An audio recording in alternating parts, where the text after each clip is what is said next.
Bonjour et bienvenue dans la quotidienne condensée des numériques, l'essentiel de l'actu tech en quelques minutes. Ça va être bien chargé aujourd'hui, je vous préviens. Déjà, puisque au moment où vous allez voir cette émission, on sera en train de couvrir en live la conférence Apple. Donc ce sera pour l'épisode de demain.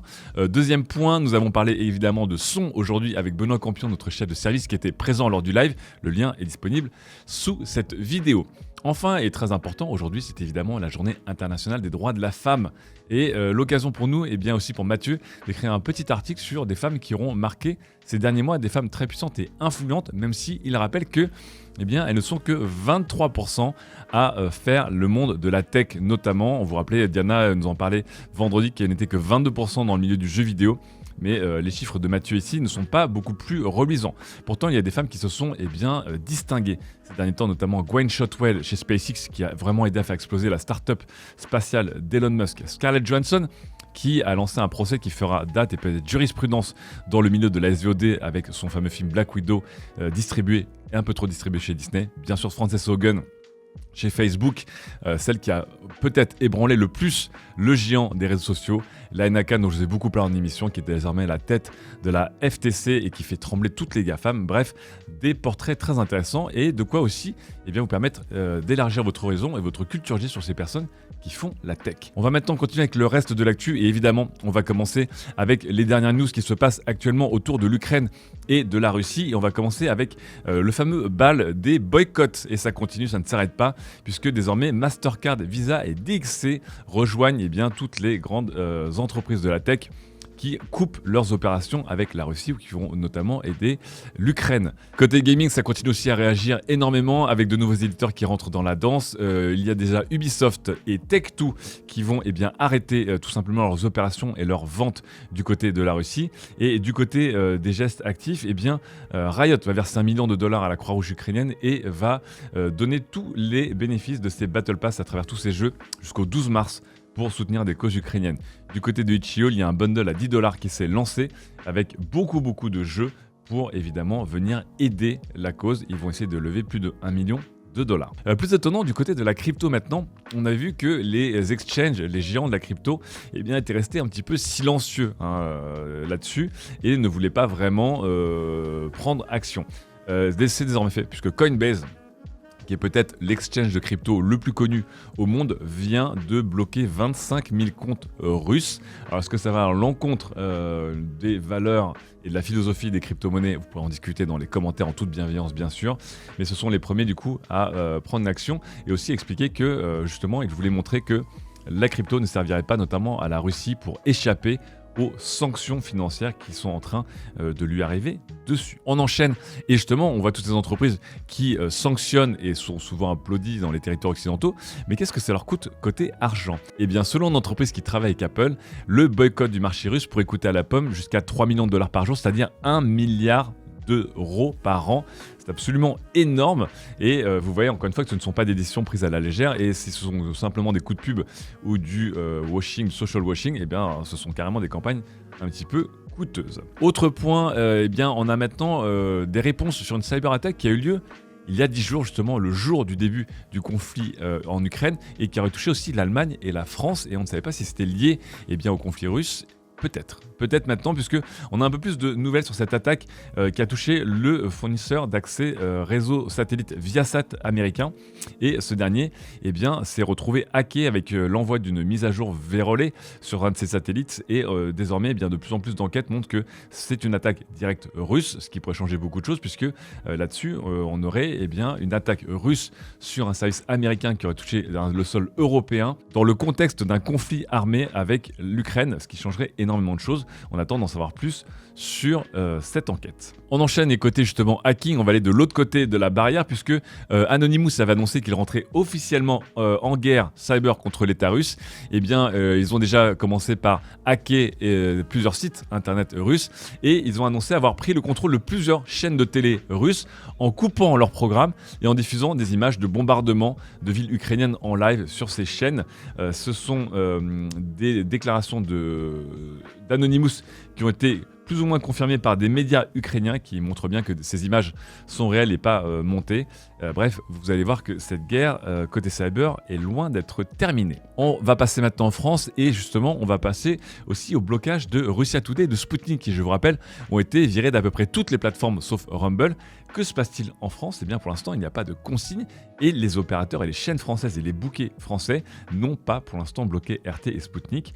Il y a un débat encore ouvert là-dessus. Doit-on le faire ou pas, contrairement, eh bien, je vous rappelle, aux GAFAM et aux plateformes qui sont des sociétés privées qui ont une décision de souveraineté totale.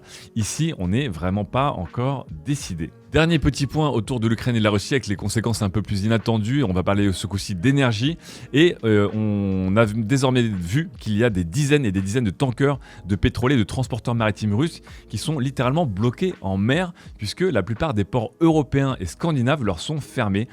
Cet article du Financial Times eh bien, montre comment ces transporteurs russes qui viennent livrer du pétrole ou du gaz liquéfié ne savent pas littéralement où les déposer et sont en train de tourner en rond à un moment où justement bien, l'Europe est en train de tourner le dos à la Russie là-dessus et au moment où l'Europe se rend compte aussi qu'elle est extrêmement dépendante de l'énergie russe, donc je vous rappelle les gaz et le pétrole notamment. Article très très intéressant à lire et on apprend que l'entreprise Shell a acheté discrètement, a fait ses petites courses avec des discounts un peu fous pour acheter du pétrole russe à un prix défiant toute concurrence. Ils ont profité évidemment de la vulnérabilité des distributeurs russes pour acheter des barils à 28 $ le baril au lieu des 140 $ actuels qui sont demandés à un moment où évidemment eh bien, l'essence flambe. Shell se défend de toute forme d'opportunisme et annonce surtout qu'ils n'ont violé aucune loi européenne là-dessus. Bon, bref. Allez, on continuera demain avec encore plus de news sur l'Ukraine et la Russie, malheureusement. Dernière news sur l'Ukraine et la Russie, je vous rappelle que désormais, eh bien, il y a aussi des composants et des matériaux ukrainiens et russes qui sont en rupture de stock et qui sont en pénurie et qui vont encore une fois créer d'autres pénuries de composants ici puisqu'on s'intéresse à la tech.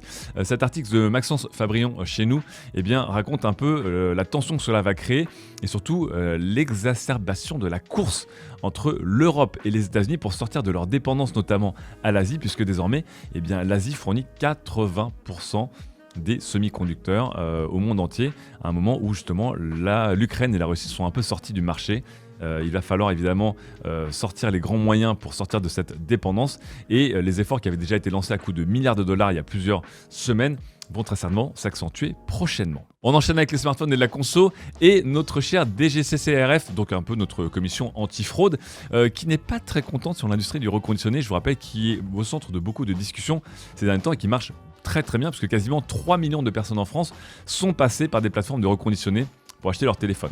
Le problème, eh bien, pour la DGCCRF, c'est que 62% des téléphones qui ont été achetés selon leurs tests n'ont pas le droit d'avoir l'appellation reconditionné, mais ce sont plutôt des appareils d'occasion glorifiés et qui ne sont pas passés par tous les critères et tous les processus pour les certifier reconditionnés. Du coup, vous imaginez bien que dans quelques semaines, on va venir un petit peu resserrer les mesures et les surveillances autour de ce business florissant. Business qui, je vous rappelle, est en bataille contre l'autre business, celui de la culture. On reste dans les téléphones, on va parler ce coup-ci de ce type de téléphone, les téléphones pliants, mais aussi les tablettes, puisque ça y est, Android 12L sort de sa bêta et devrait arriver dans quelques mois officiellement en V1 dans nos écrans. On vous rappelle dans ce blog post de chez Google qu'Android 12L va permettre enfin à Android de revenir voir son interface utilisateur pour les grands écrans, avec du split, avec un petit dock comme des OS de bureau et un programme plutôt, j'ai envie de dire, attirant. On a envie de le tester. Je vous rappelle qu'Android 12L est déjà disponible pour certains téléphones compatibles dans sa version développeur test. Si vous voulez, allez jeter un petit œil et puis on espère évidemment que ça permettra au marché des tablettes et des pliants de décoller encore plus. Passons maintenant au transport avec deux news un peu qui viennent du futur. La première, c'est que Volvo teste la recharge par induction en Suède pour ses taxis. Oui, vous savez, cette fameuse recharge qui ressemble à la recharge de F0, c'est-à-dire que vous roulez, vous posez sur une zone et vous rechargez tout simplement. Ça marche avec les smartphones, ça marche évidemment avec les voitures de F0, mais peut-être dans la future vie ici, on vous rappelle que tout le monde est en train de tester des notions et des systèmes de recharge un peu différents. Pour l'instant, ça ressemble plus à des pompes à essence, mais pourquoi pas un jour de l'induction bien intégrée dans le paysage urbain ou au bord des autoroutes. Et je rappelle que Nintendo n'a toujours pas sorti de nouveau F0. Bref, JDC, JDR. Autre point, énergie et transport. un train qui se veut infini. Oui, une start-up américaine voudrait mettre en Australie un train qui utiliserait la gravité et les pentes pour se recharger d'un côté et avoir l'énergie d'aller de l'autre. Qu'est-ce que ça veut dire ? On est sur un segment très spécial où il y a une mine d'exploitation et puis à côté un centre pour décharger un peu les dizaines et dizaines de tonnes de matériaux extraits de cette mine. Et le relief fait qu'il y a une légère pente pour aller d'un point à un point B. Le but du jeu pour le train serait de se laisser complètement glisser sur la pente et d'utiliser ses freins régénératifs pour accumuler de l'énergie comme une grosse dynamo pour ensuite avoir le gros de cette énergie et remonter la pente. On aurait une énergie quasi infinie. Alors évidemment dans le communiqué ils disent infini. Mais on imagine que déjà c'est malin. Bon, il faudrait qu'un jour on ait un pays entier en pente pour rendre tous les trains quasiment autonomes énergétiquement. On enchaîne avec du hacking et du piratage. Ce coup-ci, on va aller du côté de chez Samsung et Nvidia. Je vous rappelle qu'il y a quelques jours, Nvidia a reconnu avoir été piraté par un gang qui s'appelle Lapsus avec un $1 à la fin. Ce gang qui avait demandé notamment à Nvidia d'arrêter de brider ses cartes pour miner des crypto-monnaies. Ok, très bien. Qui s'était aussi fait remarquer pour avoir piraté le Parlement portugais. Troisième cible de choix pour ce gang qui s'appelle Lapsus, c'est Samsung qui a été piraté et notamment certains codes sources qui sont inhérents au Samsung Galaxy ont été dérobés. Donc on attend de voir ce que ce groupe va demander à Samsung et ce qu'ils vont demander aussi en termes d'argent. Pour l'instant, je vous rappelle que le piratage d'NVIDIA a déjà des conséquences assez tristes puisque certains systèmes de certification d'NVIDIA sont utilisés par d'autres pirates qui ont acheté à Lapsus ces certifications pour évidemment se faire passer pour NVIDIA et faire signer des choses malveillantes. On termine avec du gaming et de la SVOD. Côté SVOD, Disney pense avoir une offre moins chère mais avec de la publicité.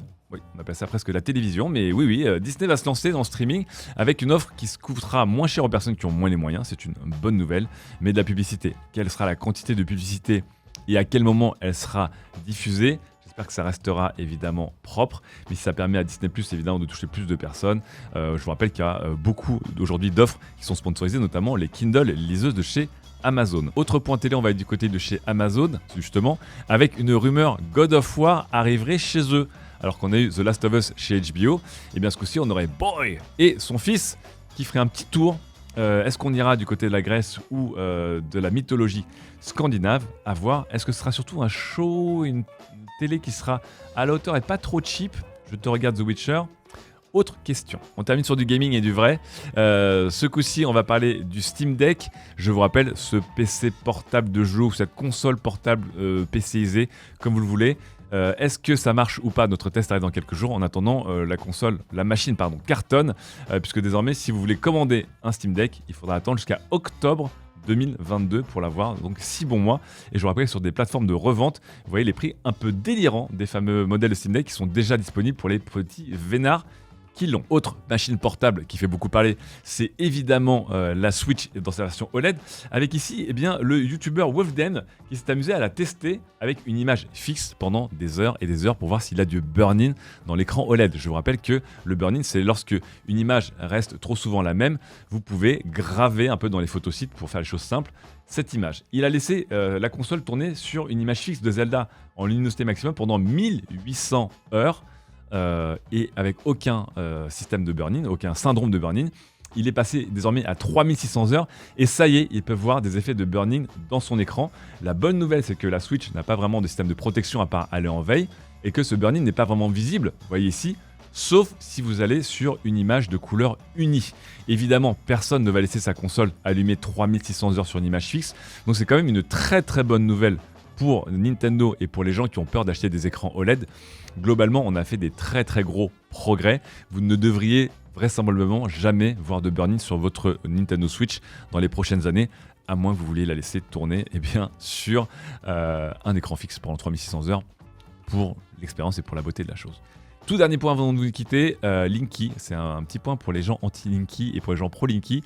On met un peu la pression pour les 10% de personnes qui n'ont toujours pas voulu adopter Linky. Ça vous coûtera désormais un peu plus de 8 € tous les 2 mois, 4,15 € par mois pour le surcoût engendré pour les mesures de la part d'Enedis qui ne peut pas avoir accès au compteur, sans passer par le compteur automatisé Linky. Donc voilà, petit message aux 10% de personnes qui boudent encore Linky. Normalement, l'État ne vous surveille pas par rapport à ça, vous inquiétez pas, il y a plein d'autres méthodes pour faire ça. On se retrouve dès demain. On parlera évidemment d'Apple. Ciao.